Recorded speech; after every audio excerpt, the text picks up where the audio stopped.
Put these in.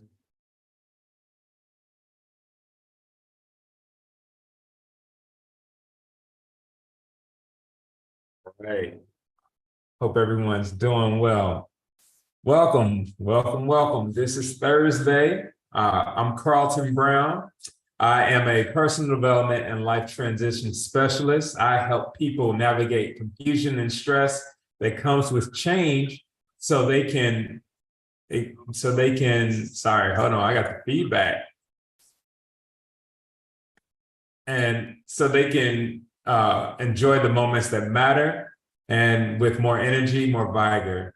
Again, thank you for joining me on my Thursday Live at 1:05, where I share tips and strategies really just to help you do exactly that. Get into the space, get into the mindset, and understand what behaviors you want to really bring into your life to just experience it more fully and to have a greater sense of enjoyment and fun with the people that you want to be around. And so sometimes that means you just have to create new rules, or you have to really drive a sense of awareness with yourself. And so I use this Thursday show just to share little tidbits that you can walk away with and bring into your daily mix that may bring exactly what you're looking for. All right. So today, we're just going to talk about, kind of what this week has been. It's a short week for many of us because we just experienced the Labor Day holiday. And for many of us, that represents the end of this summer love and this joy of time where there's more playfulness, there's more creativity in some cases, because there's less boundedness and you've been able to have some vacation to some extent. You've been able to really just kind of be in your own space. And so what comes with this Labor Day is, kids go back to school. And for many, that means that there could be a greater sense of order now, right? Like school day kind of dictates the work day, and you're able to kind of bucket your times. But while that may be received well by many, to some extent, some folks they see that as, okay, now I got to put my playfulness and my zeal and enjoyment and put that back in a box.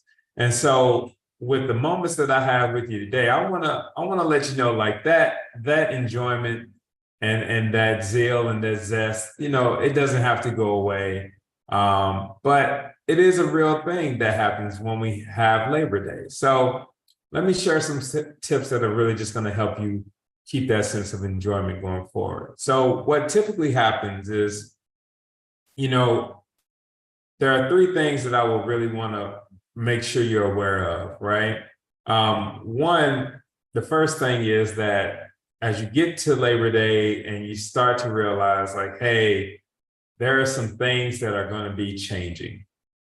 The truth is, we have to acknowledge that, one, there is something called a post-vacation syndrome, and it's real, it's very real. So acknowledge that there is a such thing as post-vacation syndrome, because what happens with that is that you can really start to bring in some elements of distress, just simply from the fact that you think that, I won't have these opportunities to be in the free-flowing days of summer until next summer, right? So you start seeing it in a very much time box thing, and that's what we don't want you to do. So first thing is just to acknowledge that it's completely understandable and natural to really kind of be in that mode, right? And to be in a frame of mind that says, hey, this is normal. Yep, I'm going to experience a little letdown,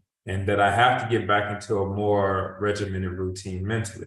But that change is a change, right? So, the second thing I would say that you do is embrace the changes that are coming, right? So for some, it feels like it's very apparent that the seasons are going to be changing and you're going to go from summer to fall.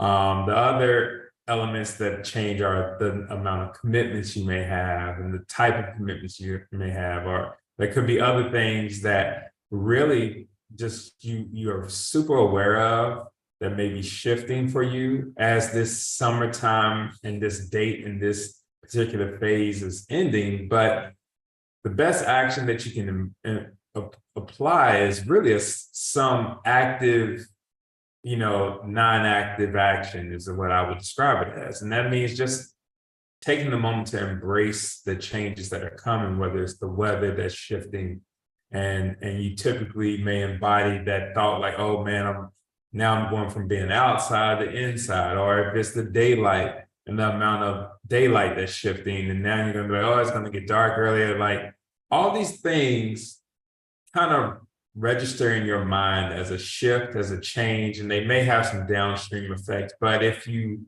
really do embrace that, yes, these changes will come, they will come eventually, is how you have to say it. So spend more time embracing the day in front of you, being more present-minded to the time of where you currently are, right? Versus playing it forward of what's really coming down the road. That's going to be really the thing that gets you around the curve for the changes that you're going to be navigating. And then lastly, I would say reflect on what summertime and that playfulness and that summer love, I guess is what I would call it. Just reflect on what it afforded you to do. Was it just more time away from work that you really took intentionally? Was it, more playfulness with your kids, or more time with family members, or did you learn something new? Did you explore somewhere where it gave you just a greater sense of who you were? Like, what about summer, and in particular, did you really enjoy doing, or what did summer afford you to do from a time perspective? Because in that reflection and in that awareness of what comes up, there's nothing that says you can't try to incorporate that into the times, from this point on throughout winter or throughout the spring. Some of it may be may be difficult, right? Like if it's swimming outside in the lake, yes, it's going to be tough to do that. But what if there's a way to do something that's still aligned to that?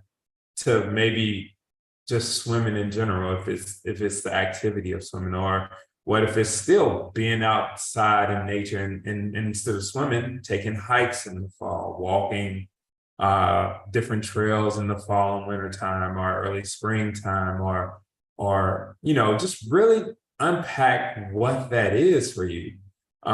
Because what I start to realize, even with myself, is that I was very intentional in the summertime to really prioritize my time away from, say, work. And what happens is in the fall and the winter, I get locked in and say, oh, it's go time, but go time runs out after a while. And that's what we really want to make sure that we're cognizant of, is that there's still a need for us to be intentional with how we recharge our batteries during these go times. So throughout fall and winter, again, try to bring some of that forward. All right. So let me just bring it into play. But it's with these 3 tips. Again, just acknowledge first and foremost that yes, there is a such thing as post-vacation syndrome, and you kind of experience that. 2, embrace the changes that are coming, but the way you embrace it is just by being more present. And then 3, reflect on what summertime afforded you to do, because it's in that awareness is what you're going to be able to figure out what you need to incorporate more into your daily life or into your life throughout the upcoming months and time. But with these tips and strategies, I hope you found that helpful. Again, it's my pleasure to be able to share my time with you. Going forward, from next week forward, you'll be able to find me in 2 places, not just here on my YouTube channel, but also on my LinkedIn page, as we'll be sharing this out on my LinkedIn Live. And then if there's any more information that you'd be curious about from me or the services I provide, or if you're interested in some of the free resources that'll be coming up on the website, just scan that QR code, take a moment to explore my page, and then feel free to contact me if you have any other questions or if I can be a resource to you. But until next week, I look forward to just hearing and look forward for you to just having a great day. All right. So I'm Carlton Brown, and I'll check in next week.